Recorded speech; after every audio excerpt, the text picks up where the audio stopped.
अपने जो हिंदी की क्लास का टॉपिक जो चल रहा था, पहले करवाया पहला टॉपिक अपने संधि, उसके बाद में सेकंड जो टॉपिक है वो है समास। अब देखो समास की बात करें तो समास की यदि मूलतः भेद पूछे तो क्या वर्डिंग क्या यूज कर रहे हैं, मूलतः भेद कितने थे तो 4। यदि अपने पूछे वर्तमान में भेद कितने हैं तो वर्तमान में कितने भेद हैं समास के 6। अब पेपर वाले दिन अपने से क्वेश्चन कैसे आता है समास में से, एक समस्त पद दिया होगा या तो उसका समास विग्रह करवाएगा या समास का नाम पूछेगा। तो समास की बात करें तो समास के भेद कौन कौन से हैं, जैसे फर्स्ट है अविभाव समास, सेकंड जो है वो है तत्पुरुष समास और थर्ड जो है वो है कर्मधारय समास। पहले अपने तीनों को क्लियर करते हैं, तीन आगे वाले में आगे क्लियर करते हैं। अव्ययभाव, इसमें क्या होता है, पहला पद अव्यय, पहला पद क्या होगा अव्यय। अव्यय क्या होता है, अविकारी शब्द, यानी ऐसे शब्द जिनका लिंग वचन रूप ये चेंज नहीं होना चाहिए। अविकारी शब्द जो हैं वो क्या कहलाते हैं, अव्यय कहलाते हैं।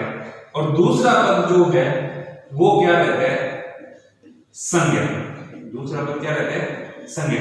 यहां भी एग्जाम में अपने को क्या ध्यान रखना है, मुख्यतः कौन कौन से आते हैं, जैसे आ, भर, दर, प्रतीक, यानी उपसर्ग जो शब्द हैं वो जैसे यथा, ये जो स्थान है, ये जो शब्द हैं, यदि ये आ जाए तो कौन सा समास होएगा, अव्ययी भाव समास होएगा। एक तो अपने को पहचान भी ध्यान रखनी है, एक सेकंड इसमें पहचान क्या रखनी है, जैसे रिपीटिंग हो जाएगी, जैसे बीचों बीच, बीचों बीच, ऐसे ही आ गया धीरे धीरे, धीरे धीरे। तो ऐसे शब्द भी आ जाए तो कौन सा समास होएगा, अव्ययी भाव। ठीक है, पहला पद क्या होना चाहिए, अव्यय, दूसरा पद क्या होना चाहिए, संज्ञा। यहां मुख्यतः जो एग्जाम की दृष्टि से आ, भर, दर, प्रतीक, यथा, यहां से एग्जाम में आते हैं। इसके साथ अपने दूसरी पहचान क्या रखनी है, बीचों बीच, धीरे धीरे, लूटम लूट, लूटम लूट, भागम भाग, भागम भाग, साफ साफ, यानी जैसी रिपीटिंग हो रही है वहां पे क्या आएगा, अव्ययी भाव समास आएगा। दूसरा जो समास है वो है तत्पुरुष समास। अब तत्पुरुष समास में क्या होता है, उत्तर पद प्रधान, उत्तर पद प्रधान, चाहे अपने ये कहते हैं कि दूसरा पद जो है वो क्या रहता है, प्रधान रहता है। चाहे इसकी पहचान ऐसे कहते हैं कि विभक्तियों का लोप होता है, विभक्तियों का लोप होता है।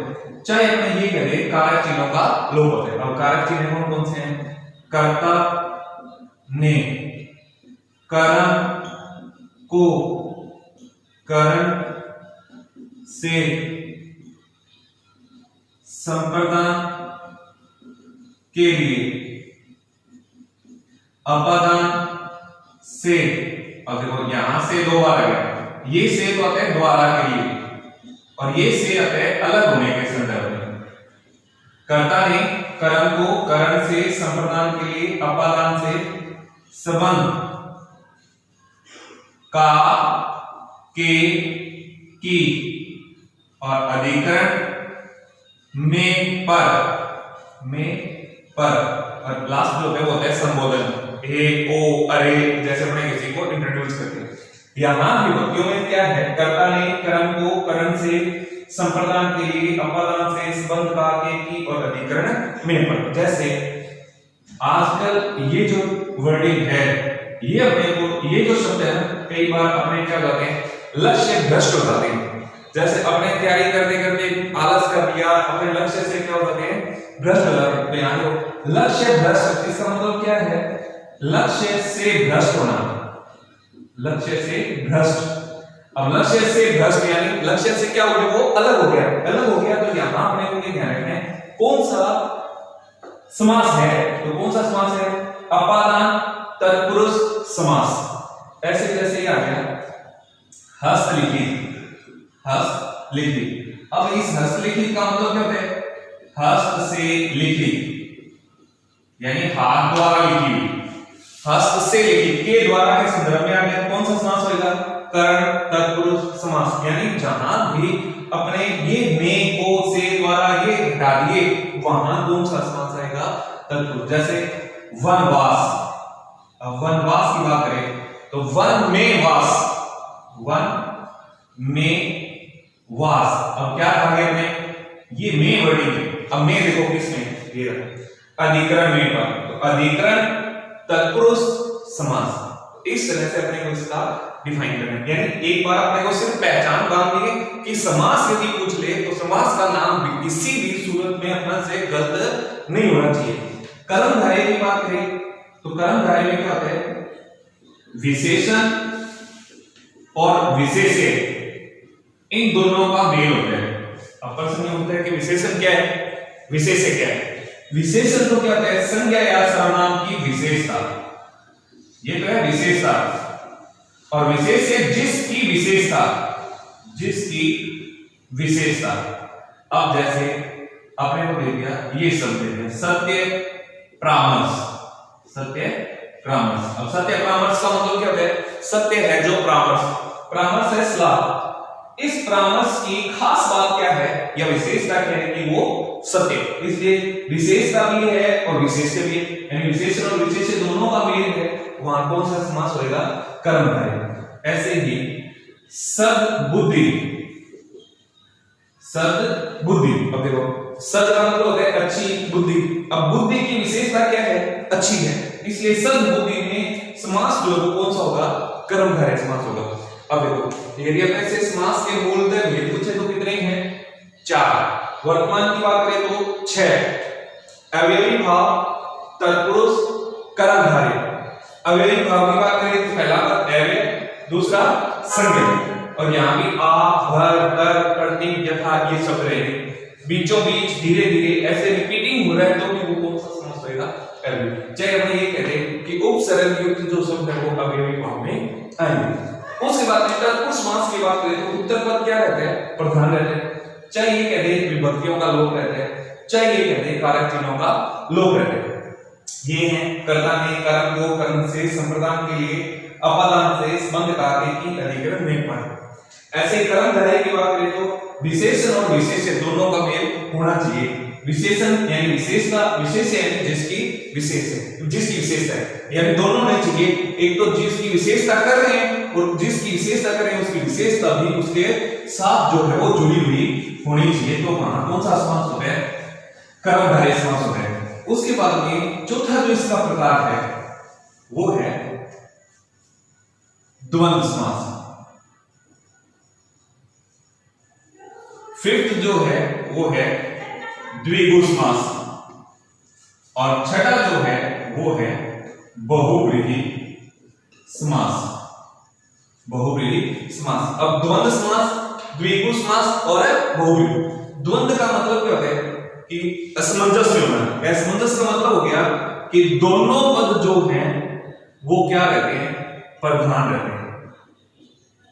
दोनों पद क्या रहते हैं? प्रधान रहते हैं। एक यहां सबसे बड़ी बात क्या कहते हैं कि योजक चिन्ह बीच में लगा होता है, या आपने ये कहते हैं और